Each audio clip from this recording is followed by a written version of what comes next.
நித்திய தேவனாகிய இயேசு கிறிஸ்துவின் இனிய நாமத்தினாலே உங்கள் அனைவரையும் வாழ்த்துகிறேன். இன்று அந்தி கிறிஸ்துவும் வானவில்லும் என்ற தலைப்பில் நாம் தியானிக்கலாம். நோவா மற்றும் அவரது குடும்பத்தினருடன் இந்த உலகத்தை மீண்டும் மீட்டு அமைக்க தேவன் உலகத்தை அளித்தார் என்பதை நாம் அனைவரும் அறிவோம். நோவாவின் 3 மகன்களோடும் அவர்களுடைய மனைவிகளோடும் ஜனங்கள் பெருகத் தொடங்கினார்கள்.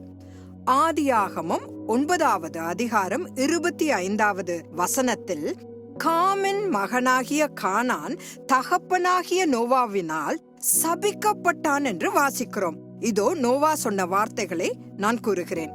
கானான் சபிக்கப்பட்டவன் தன் சகோதரரிடத்தில் அடிமைகளுக்கு அடிமையாயிருப்பான். சேமின் பிள்ளைகள் யூதர்களானார்கள். காமின் சபிக்கப்பட்ட இனம் கருப்பு இன மக்களாகி அவர்கள் ஆப்பிரிக்காவுக்கு குடிபெயர்ந்தனர். யாபேத்தின் வம்சத்தார் ஐரோப்பாவிலிருந்து ஜப்பான் வரை பரவினர். காமின் வம்சத்தில் இருந்து வந்த நிம்ரோத் என்ற பராக்கிரமசாலி தேவனுக்கே சவால் விடும்படி எழுந்தான். ஆதியாகமம் 10வது அதிகாரம் 9வது வசனத்தை வாசிக்கிறேன். இவன் கர்த்தருக்கு முன்பாக பலத்த வேட்டைக்காரனாயிருந்தான். ஆகையால் கர்த்தருக்கு முன்பாக பலத்த வேட்டைக்காரனான நிம்ரோத்தை போல என்று வழக்க சொல் உண்டாயிற்று என்று அந்த வசனம் கூறுகிறது. உண்மையில் எபிரேய மொழியில் நிம்ரோத் தேவனை நோக்கி அம்பு எறிந்து கர்த்தருக்கு எதிராக நிற்பதை நாம் காண்கிறோம். இப்போது நிம்ரோது மனித சரித்திரத்தில் என்ன செய்தான் என்பதற்கு வருவோம். அவன் அனைத்து மதங்களின் தந்தையானான். இது நிமித்தம் மனிதனுக்கும் தேவனுக்கும் இடையிலான தனிப்பட்ட உறவு அடி வாங்கியது. அக்காலத்தில் ஒரே தலைவர், ஒரே ஜனம், ஒரே பாஷை, ஒரே மதம், ஒரே அரசாங்கம், ஒரே நாணயம் இருந்தது.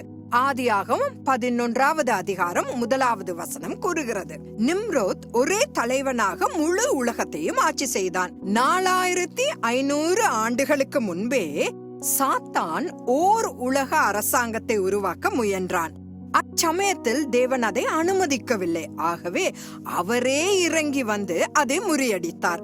ஓர் உலக அரசாங்கத்தை நிறுவுவதற்கான முதல் முயற்சி செய்யப்பட்ட ஆதியாகமம் 11வது அதிகாரத்திலிருந்து நேராக நாம் வெளிப்படுத்தின விசேஷம் 6வது அதிகாரம் 2வது வசனத்துக்கு திருப்புவோம். இந்த வசனம் அந்தி கிறிஸ்து என்று அழைக்கப்படும் ஒரு புதிய நிம்ரோதை பற்றி பேசுகிறது. அவனே அப்போஸ்தலனாகிய யோவான் ஒரு வெள்ளை குதிரையில் காண்கிறார். ஏன் வெள்ளை குதிரை?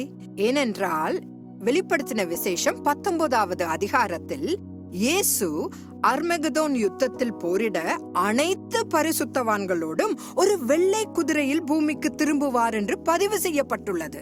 இதில் அந்தி கிறிஸ்து அம்புகள் இல்லாத வில்லை கொண்டு வருவதை காணலாம். யூதர்களுக்கும் அரேபியர்களுக்கும் இடையே ஒரு போலியான சமாதானத்தை ஏற்படுத்த அவன் வருவதாக சித்தரிக்கப்படுகிறது. இங்கு வில் எதை குறிக்கிறது? அம்புகள் எய்து வீசும் வில் அல்ல, மாறாக இது ஒரு வானவில்லை குறிக்கிறது. சாத்தான் ஆணும் பெண்ணும் திருமணம் செய்து கொள்ளும் உடன்படிக்கையை இந்த அக்கிரமக்காரனை பயன்படுத்தி உடைத்து மனிதன் ஒரு மனிதனையும் ஒரு பெண் மற்றொரு பெண்ணையும் திருமணம் செய்யும்படி கொண்டு வருகிறான். நாம் காட்டும் இந்த படத்தை பாருங்கள்.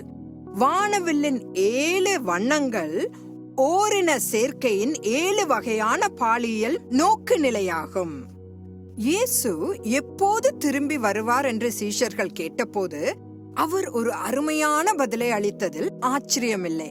அதை நாம் லூக்கா 17வது அதிகாரம் 26வது வசனத்திலிருந்து 28வது வசனம் வரை பார்க்கலாம்.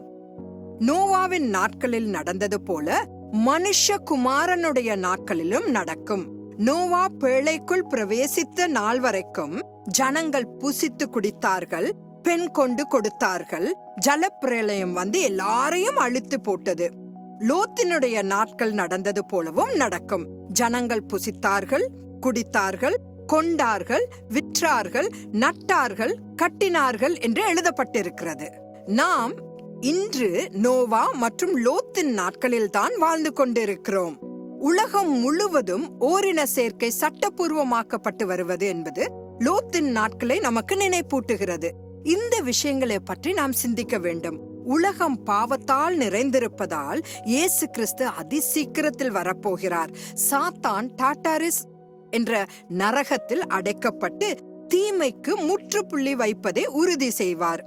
அடுத்த 1000 ஆண்டுகள் பூமியில் பரிபூரண சமாதானம் இருக்கும். கர்த்தராகிய இயேசுவே வாரும். மாரநாதா. நாளை சந்திக்கலாம்.